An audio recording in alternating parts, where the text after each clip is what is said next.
Vamos a explicar un poco lo que pasa desde el punto de vista diplomático y dónde están las negociaciones en este momento. ¿Cuál es el problema? Para que uno lo pueda entender.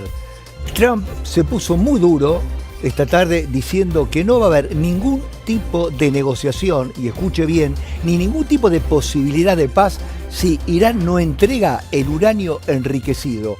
Esta es la única manera, explicó, y fue muy duro, de que pueda avanzar una negociación de paz. Realmente están tratando de quitar el uranio. También, más entradas las horas de la tarde, trataron de bajar un poquito las aguas y dijeron que, bueno, Irán podría entregar este uranio enriquecido a una comisión internacional. Por otro lado, Irán tiene una postura, por supuesto, absolutamente diferente. ¿Y cuál es el perfil diplomático que está utilizando como punto estratégico de defensa en medio de este conflicto? ¿Qué es lo que dice? Que no, que ellos tienen uranio enriquecido, pero es con fines, digamos, humanitarios y de crecimiento, por ejemplo, para las industrias y para el uso de las usinas, etcétera, etcétera. Esta es, digamos, las dos posturas. Trump dice no va a haber paz si no hay entrega de uranio y, por otro lado, al parecer hay un estancamiento muy importante, porque Irán insiste que sin ese uranio le es imposible el crecimiento industrial. Por otro lado, el mandatario iraní volvió a poner hincapié, y escuchen, por eso les comentaba al principio la dureza de esta negociación, ¿no? Nunca van a tener un arma nuclear, decía por un lado Donald Trump, y por otro lado Irán volvió a decir que no, que ellos lo que tienen es simplemente para uso, digamos, humanitario. El programa nuclear iraní sigue siendo el principal punto de conflicto entre Washington y Teherán. Estados Unidos exige, y escuchen bien, la eliminación total de las reservas enriquecidas, o sea que tampoco le va a dejar margen para un uso industrial. Recordemos que el uranio enriquecido tiene distintas etapas. Esto es para la gente que no comprende cómo es. Si se enriquece, digamos, por sobre una de las marcas, sí se puede dar un uso nuclear y un uso armamentístico. Pero si se enriquece a un determinado porcentaje, sí se puede utilizar perfectamente para, por supuesto, propulsar usinas y demás elementos de la industria. Irán, en cambio, como les decía, insiste que su programa, como les comentaba recién, es solo de civil y de una perspectiva energética. A pesar de las diferencias, la Casa Blanca asegura que las conversaciones lentas, pero siguen avanzando. Intentan, digamos, tratar de frenar un poco las aguas y utilizar mucho más la vía diplomática que la fuerza, para que esto claramente no se convierta en una escalada que después pueda ser perjudicial para todo el mundo. Desde Teherán, sin embargo, bajan el nivel de optimismo. Las autoridades iraníes dicen que, bueno, vamos a probar, a ver, con un alto el fuego de 60 días si podemos avanzar desde el punto de vista diplomático. Mientras tanto, los conflictos continúan mezclándose entre, por un lado, la diplomacia, por otro lado, la presión militar, y cuando ambas se entrecruzan es cuando las negociaciones internacionales, por supuesto, se ven bloqueadas. Para ir cerrando, cuando una negociación gira alrededor del uranio enriquecido, el problema deja de ser solamente político y pasa a involucrar el temor global por una nueva crisis nuclear.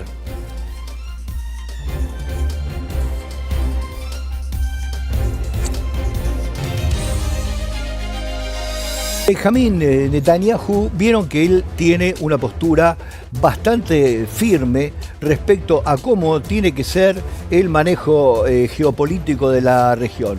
Por un lado, Trump bajó los decibeles y buscó en estos últimos tiempos un camino o una salida, digamos, un poco más diplomática. Mientras tanto, Netanyahu no.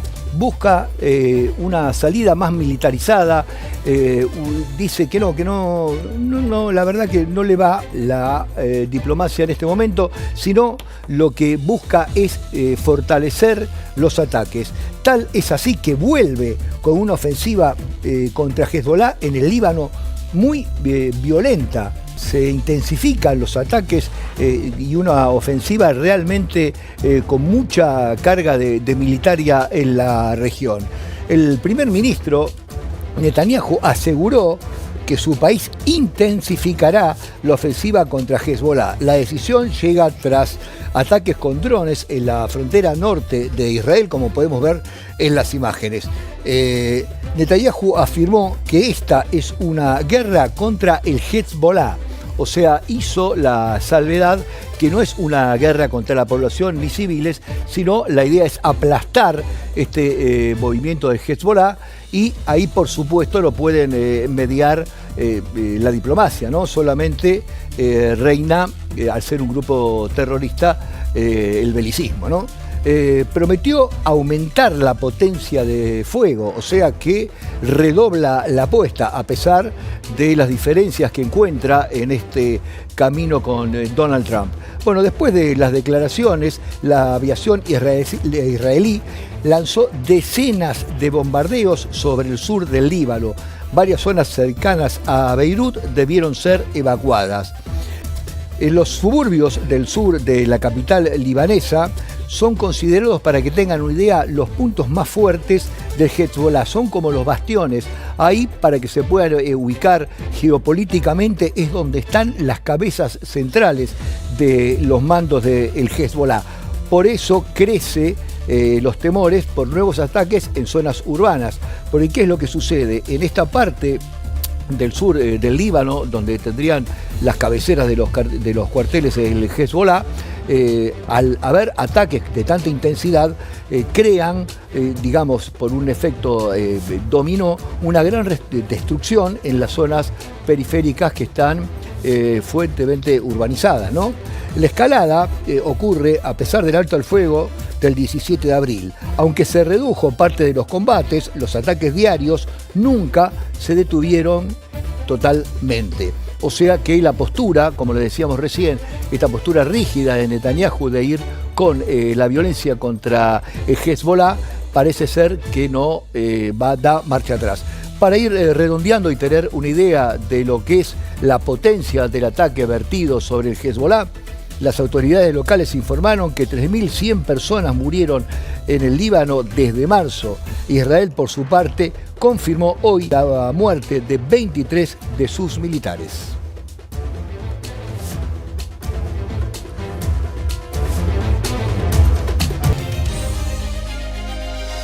La verdad es que es muy preocupante si uno lo empieza a analizar fragmentadamente.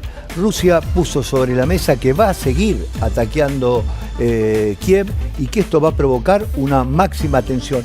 Pero ¿qué fue lo que hizo hoy el ministro de Relaciones Exteriores? Advirtió a la ONU y a Estados Unidos y a la Cancillería que por favor retiren los diplomáticos y los extranjeros que estén en Kiev, porque piensa hacer un fortísimo bombardeo. Imagínense que esto genera una tensión máxima, porque les está pidiendo a todas las embajadas que retiren la diplomacia del centro de lo que es medular en Ucrania. Esto provocó hoy lo que es la OTAN un desconcierto realmente importante, porque el ministro de Relaciones Exteriores directamente lo llamó a Marco Rubio y le dijo que retire los embajadores y que retiren todos los extranjeros que puedan, y así lo hizo extensivo con los demás países, porque piensan hacer una escalada bélica muy importante. Moscú retomó las conversaciones diplomáticas, pero en este aspecto como una suerte de guiño, diciendo, bueno, retiren todo el personal para evitar, por supuesto, males mayores. Rusia sostiene que los próximos ataques podrían afectar las distintas zonas de Kiev, o sea, no tiene solamente la idea de hacerlo puntualmente en la capital, sino lo que es toda la periferia. Recordemos que todo ese territorio de Kiev es el más densamente poblado que tiene Ucrania, por eso la peligrosidad es donde está en el centro de las embajadas, los shoppings, donde hay mayor concentración urbanística, si se quiere. Durante el fin de semana, Rusia lanzó decenas de drones y misiles contra el territorio ucraniano. Los bombarderos dejaron al menos 4 muertos y decenas de heridos. También se registraron importantes daños materiales en distintos sectores de la capital, como les comentaba recién, porque para que tengan una idea y se puedan ubicar geopolíticamente, es como si fuera la capital, digamos, de nuestro país, ¿no? O sea, no es que son ataques en la periferia, como se vieron al principio del conflicto, sino ya están puestos en los centros de alta densidad. La guerra entre Rusia y Ucrania continúa mostrando señales de un crecimiento y de una escalada cada vez mayor. La verdad que cuando ocurren estos ataques en zonas que ya exceden los campos de batalla, es cuando aumenta diplomáticamente lo que es la preocupación internacional, ¿no? Mientras tanto, las posibilidades de una negociación de paz siguen siendo, sinceramente, muy limitadas. Y el conflicto entra cada vez más en una etapa de mayor desgaste, lo que hace muy difícil el poder acordar.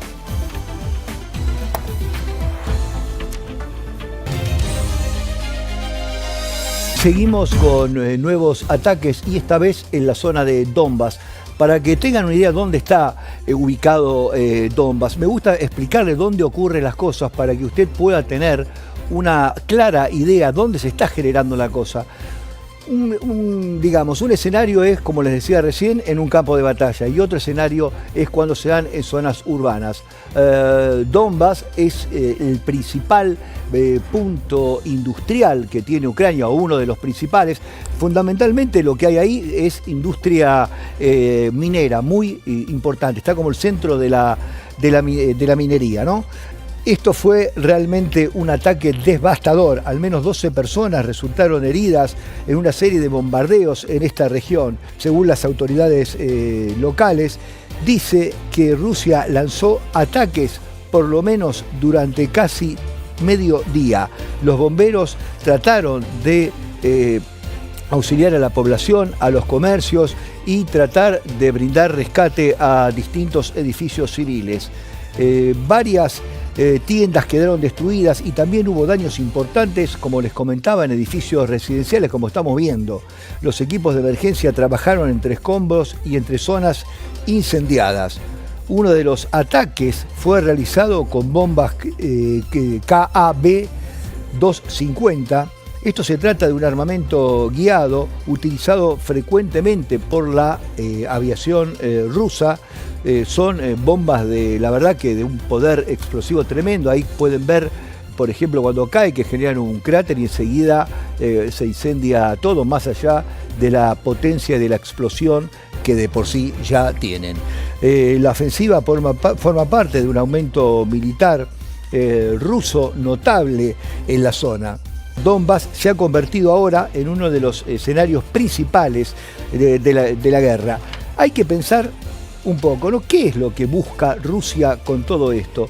Rusia busca avanzar sobre las ciudades que todavía controla Ucrania en esta zona del país. En los últimos meses los ataques fueron sobre y se basaron más que nada sobre infraestructuras civiles. Esto se ve de manera cada vez más frecuente. O sea, se escapa del campo de batalla y la guerra se va mudando más que nada a las zonas urbanas, como les comentábamos recién. Mientras tanto, la situación humanitaria sigue deteriorándose. Muchos habitantes enfrentan cortes de servicios, daños en viviendas y un riesgo permanente. En las guerras modernas, las ciudades terminan convirtiéndose, como podemos ver, en un verdadero campo de batalla y los civiles quedan atrapados en medio de la destrucción diaria.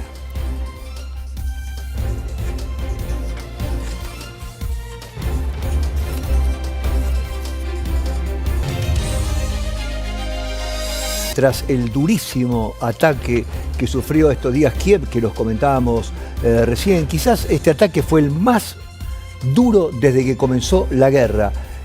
Zelensky está pidiendo imperiosamente a los aliados que lo ayuden y sobre todo a reforzar todo lo que es la defensa aérea. Les explico, esto es fundamental, casi una cuestión diplomática.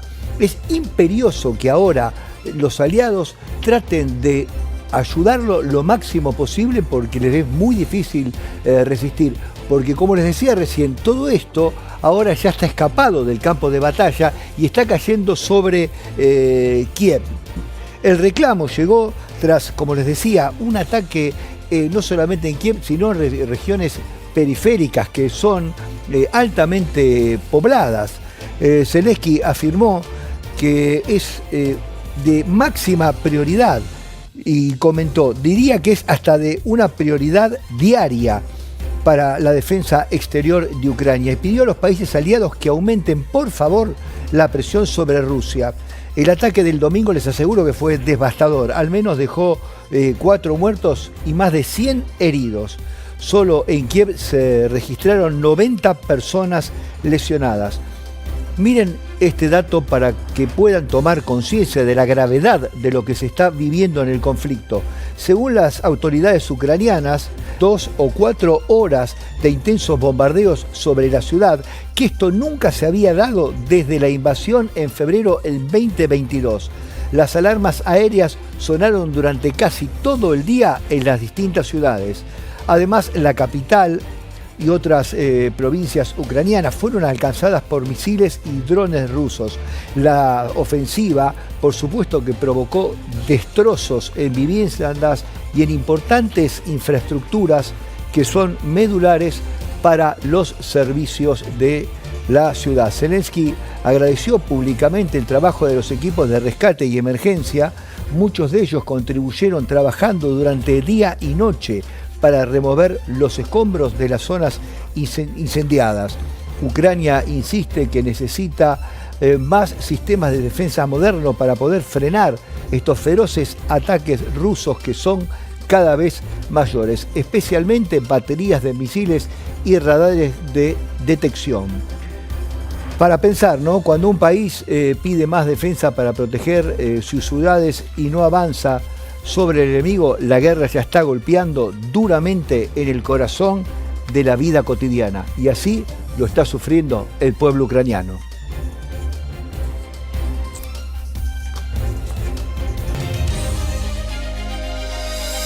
Y la verdad que una visita muy particular. Ya habíamos tocado otras veces de la asociación que tiene entre Rusia y Bielorrusia. Bielorrusia, para que entiendan, es un jugador, digamos, entre las sombras. No oficialmente apoya la guerra, pero sí sabemos que es un gran abastecedor de facilidades para Rusia. En este caso, acaba de llegar precisamente la opositora al gobierno bielorruso y es la primera vez que llega desde que se suscitó la guerra. La líder opositora bielorrusa, que por supuesto está en el exilio, hace este viaje en medio de una tensión que realmente recrudece todo lo que es el conflicto, como lo que veíamos recién. Llega quizás en el momento máximo de ataques militares.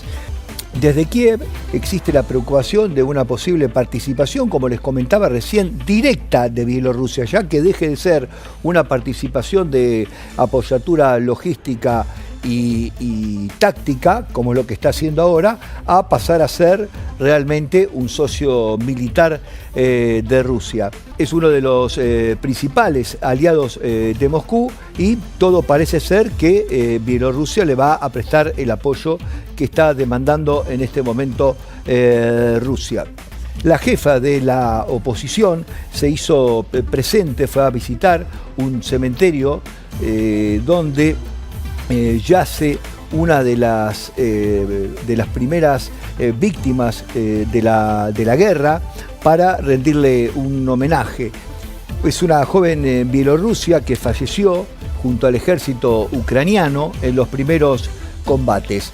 La visita ocurre además después de un llamado muy importante, y esto hay que cargar especial atención.